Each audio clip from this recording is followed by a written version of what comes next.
week, I was equally, if not more impressed with what Dillon Gabriel did this weekend. I thought Gabriel was awesome. Yeah, I thought his tape was great. He made some. Dillon Gabriel looked even better than Shedeur Sanders. So Dan Orlovsky may have said the craziest thing I've ever heard on ESPN. After an interception, bad fumble performance from Dillon Gabriel, he sat there and looked on national television and said, hey, you know what? Dillon Gabriel looked even better than Shedeur Sanders. So let's get into it. And I need to stress to you, he said this on multiple different platforms. We're going to hear him speak about the day, and then we're going to get into him breaking down the probably worst parts of Dillon Gabriel's day too. I just want to see if you see any, I don't know, inconsistency. So first, from the Pat McAfee Show. Coaching just matters, and tip of the hat to them, and we'll see where it goes from there. I'm still sitting there saying it's going to take a long period. Really impressed with what Shedeur did last week. I was equally, if not more impressed with what Dillon Gabriel did this weekend. I thought Gabriel was awesome. Yeah, I thought his tape was great. He made some really tight coverage, elite ball placement throws. I thought he moved in the pocket really well. They went under center, something he didn't do a ton at Oregon.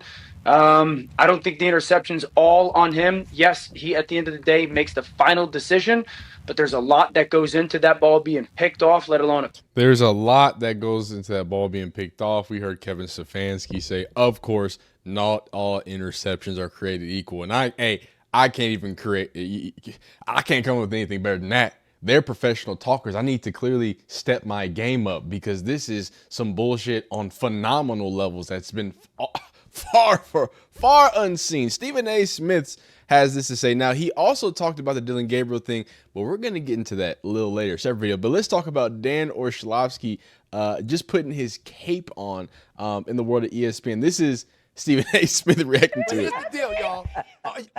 Are you kidding me? Are you kidding me? The coach, I applaud Stefanski for being honest about it. I get that part. I ain't sweating it, y'all. And I'm not trying to act like it wasn't true. But you're the quarterback. You see the damn area is crowded. You see it ain't what, you see it's an issue over there that there's the potential for an interception. You could have thrown the ball away. You could have done that. We would have said that about. And again, Dillon Gabriel, I hope he's watching. I'm not throwing any shade on the brother. The brother can play. I wish him nothing but the best, even though I'm a Shedeur Sanders fan. He's a baller. For them to make it in the NFL. Please don't get me wrong. This is just one game. It's preseason. I'm just saying, for the purposes of you two, you, Adam Schefter and Dan Orlovsky, here's the deal.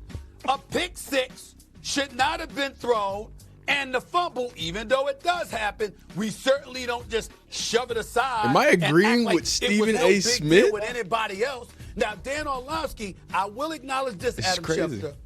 We are talking about a dude that is partial. I mean, if there is a silver lining to discover about quarterback, to all the quarterbacks in college, in pros, damn it, in prep, if there is an explanation to assuage concerns about you at the quarterback position, Dan Orlovsky will find it. Hey, I mean, doesn't have objectivity. That is the Dan Orlovsky. He's been known for that. He's been known for saying that, hey, this pick is actually on the wide receiver. This is actually on that. That's actually how Dan, that's how he started going viral, by talking about how it's really actually not the quarterback's fault that he threw it right at the forehead of a fucking linebacker and he picked it off and ran it back the other way. So before we get into Dan Orlovsky's high level breakdowns, and I want to preface this by saying, because we were talking about the Shiloh Sanders video and I was breaking down the clip. I say in a lot of my videos, hey, I don't know nothing about Nathan, right? And I want to make sure we keep it that way. I am a high school football player at my highest level. You know what I'm saying? I was scouted for D3. You feel me? You know what I'm saying? So I clearly have no room to be speaking on. My word is not final. I'm just a dude commenting on it, bringing you the news, aggregating some people who do know about football. I will say Dan Orlovsky does know about the footballs, all right? So we are going to listen to him break it down because it's so interesting that he says, like, oh, he's, blown away or even more by Dillon, because when we get into the breakdowns, you're going to see he's kind of tough on Dillon, especially when it comes to the fumble. And that's why I was like, I'm surprised somebody finally was. I do want to add a little context, though. Shout out to The Dogs podcast. Again, please, if you're a Browns fan, you're probably already following them. Make sure you're following them. They do a great job. If you're watching me, you need to be watching them first, right? They are locked in Browns all the time. Great stuff, great content. So PFF Deeper QB Metrics, I guess it's from PFF. Rookie quarterbacks in the first ever NFL action. So against the blitz, Shedeur was 6 for 7 for 62 yards and 2 touchdowns. Dillon Gabriel was 5 for 7, 46 yards and a touchdown. 3 for 4 for play action for Mr. Shedeur Sanders, 30 yards and a touchdown. Play action 1 for 6. So apparently that play action in the rhythm there, and that's what we're going to get to in that handoff. And that's the point I made at that other video. It's clear that his feet are just sloppy when it comes to handing the ball off and as well as doing play action. That's something that we paid extra attention to Shedeur. If you go back and watch my video, you probably don't want to watch training camp videos. I gotta be honest with you. I don't blame you. But that's something that I stressed too. Is like, hey, let me look. How does Shedeur look under center? Right? He didn't do this at a high clip, right? And I thought Dillon Gabriel did maybe more than him because than Shedeur because he was at UCF. But I know they have like a weird scenario, and then you go to Oklahoma, that's all gun all day long. So it's a little different scenario. But interesting to point out there. And then deep passes, 20 plus yards. Dillon Gabriel didn't take any, but obviously Shedeur Sanders 1 for 2. Intermediate 4 for 5, 63 yards and 2 tutters for Shedeur. 5 for 7, 81 yards for intermediate for Dillon Gabriel. And I'm not gonna leave here and get to the rest of this without saying something that I already said in that other Dillon Gabriel video, and is that he was absolutely in emotion. He was good. He was cooking. He was cooking within the confines of the offense. The ball was lively. He was putting some really good placements. Those NFL level throws that I say, Dillon Gabriel can do it. He has enough zip to do it, and I really do think he's going to be an NFL player. But to say that just by proxy of being a football player, a 2 turnover day is better than a 2 touchdown day, you're going to be having – I'm hard-pressed to believe it, but let's hear it, Dan. Let's hear it.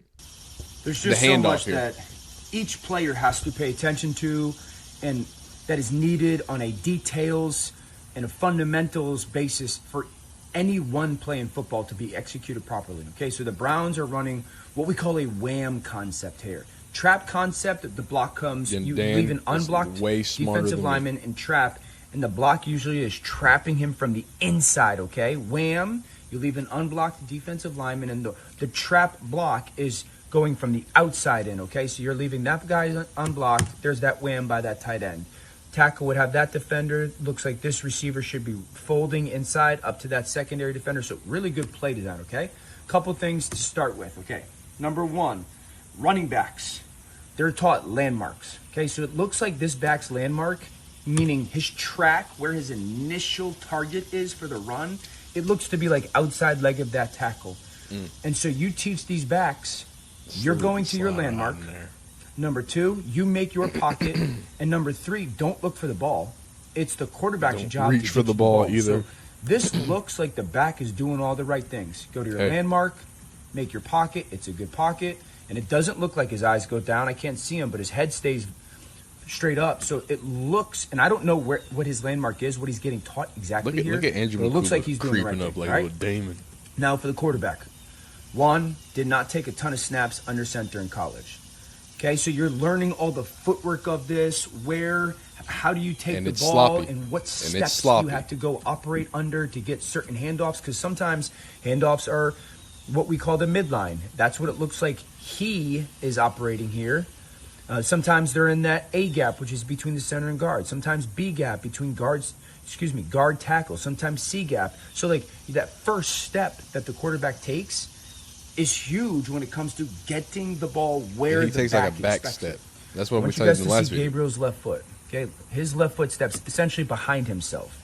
This looks like, and he gains no ground. And again, this is something that I know. I'm only high school, only D3, but I played a little bit of running back. I played a little bit of quarterback. Like I've done that, throughout my younger years or whatever. Blah blah blah. So you learn the fundamentals. So like, all the things that I talk about, I'm not going to ever give you this is a super high, low end match defense. I might guess, it looks kind of like a match, but I don't really even know what that is. But the fundamentals I do know. And like he's talking about landmarks, yeah, I know about that, right? You're hitting, 38 blast, 28 zone, whatever. And hey, this is a zone run. So, or this is an outside zone. So you're going to read this from outside in or inside zone. You're going to read that from the A gap out to the C gap, right? Or, you have a dive where you're just hitting A gap right now. You have a wham, right? Who he's probably like he's talked about that outside shoulder or that outside leg of the tackle. Hey, you're going to push this to that C gap and then kind of read from there. So there are these built-in rules in the same way that there's built-in rules for the quarterback. Now, the best way I can describe it, because like I said, I've seen this installed. Like this is just like base football. Even if I played defense, like you would see the offense install this, and they should almost be interdependent, right? Or independent, not interdependent, independent of each other. The running back should just do this, clamp, and whenever he feels that arm in there, and he should just run at it. Don't matter if you got the ball in his hand or not. And the quarterback, because you have a job to do two things, right? And depending on the offense, right? Either I'm carrying out the fake boot, right? Or I'm carrying out the RPO and I'm faking like I'm running, whatever it is on the end of that play action, or I'm fake throwing it, or I'm fake taking it. Those are two separate reps going on, right? So it's the running back doing this and hitting his landmark no matter what. He's looking at the hole. That's it. He's looking at the hole. Boom. And then there's the quarterback who needs to extend, like Dan Orlovsky is going to get, who needs to put that ball in his guzzler. I think he's going to show another. Oh, I thought he was going to show somebody else that takes a better step, because you see how he takes that back step. I wish I had a Shedeur rep, because then I could show you how he should have taken this step. 1 second. And then here, and actually, I watched this. He doesn't even do that good of a job here, but he at least goes ahead and doesn't lose ground. I think that's the most important thing, right? What was taught and what I was always taught, especially if you're going to do like a hard outside zone, this is play action. So, it could be a little different as well, different rules. I don't know, again, the intricacies. But, if you're doing something way out there, outside zone, you're going to want that first step to be like gain ground. Now, he doesn't actually make this first step gain ground, but what he doesn't do is make it a redundant step, right? You're going to see him step and then be able to now, and I think this is the most important thing, right? When I said, hey, stick that thing out there, right? Look where he gets to here, right? Okay. All right, I literally went to go find a better rep. Shedeur does a terrible job at play action. I just want to point that out. He needs to. I know we were giving Shedeur praise, but he needs to get his play action better. He be tucking that thing. Anyway, it's slightly better than Dillon Gabriel. Come on, Shedeur. I wanted to show how better you were. But at the end of the day, right, the most important thing is he does not lose ground on that first step. I'm like, man, come on, finish it. Finish the drill. Get out there. Stick a little palm in there. You know what I'm saying? Because then people really going to bite. You want this guy running down this line, and now you don't even have to deal with him dropping, right? Now maybe you have a free open drop. Anyway, it's a lot better than, as you see with Dillon Gabriel, where he completely takes a step backwards and seemingly loses ground. And then not only that, but even when you get to like the next step, which is, where I was kind of pointing at the Shedeur, he didn't have a good next step because it was play action. But this next step, look what it does. You're on the same line. You have done no help to get out here. And again, I'm not joking. He has shorter legs, right? He's a smaller guy. So you need to have a big stride. That needs to be boom, boom. You need to be sticking that thing in his guzzlet and going off. So long story short, it was Dillon Gabriel's fault. So I don't know how you have a day like that or something like that happen, and then you have something like this happen. Let's get straight to the interception. Let's get straight to cop and please, man. The down flat. That's this. Come on, man. Right here. Because this one, I don't know, man. 1 Mississippi, 2 Mississippi. Okay, so 2, 3 Mississippi. I don't have a huge problem with his spacing. His spacing feels restricted. Like, look at this as the quarterback. You got 3 guys within 6 yards of each other, 5-6 yards of each other. This spacing stinks, okay? Now, backside receiver. And because everybody's like, oh, well, just throw it away. There's something I want to point out that people who are defending Dillon Gabriel, we haven't even got to talk about it, but I'm gonna talk about it. What's up with homie? Anytime he tried to run out the pocket, he really wasn't, you know what I'm saying? It was a little slide. I guess he slipped at one time, or he just didn't seem like. And look, you don't want to run all the time, but Dillon Gabriel could run. He's fast enough. He can move a little bit. You can't just run for a yard. Hey, I know Shedeur was running around for his life, and you don't want to look like that. Hey, and I'll be honest about the negatives of Shedeur. Y'all know that. He threw a pass that should have been a pick. I'll say it. Okay, rookies being rookies. I think Dillon Gabriel's still a baller. But throw it away. How about just be an athlete, huh? You think that with Andrew Mukuba dealing with all this, you can't just get like a few yards out here? Just get flat. Hey, it's nasty. Either throw it away or hey, this is just too nasty for me, right? Look at where he's throwing. Look at when he has a chance to still come back and tuck it. He's still on the back line. He's up here with it. He can drop this thing down. Right? And I'm not saying that he needs to do that. I'm saying that, even beforehand, right? Right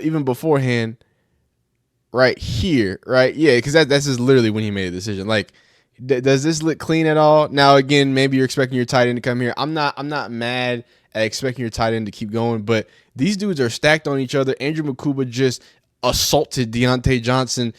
I'd say, hey, you're fast enough. You're an athlete enough to just run. Just give yourself a little more time. Just a little more time.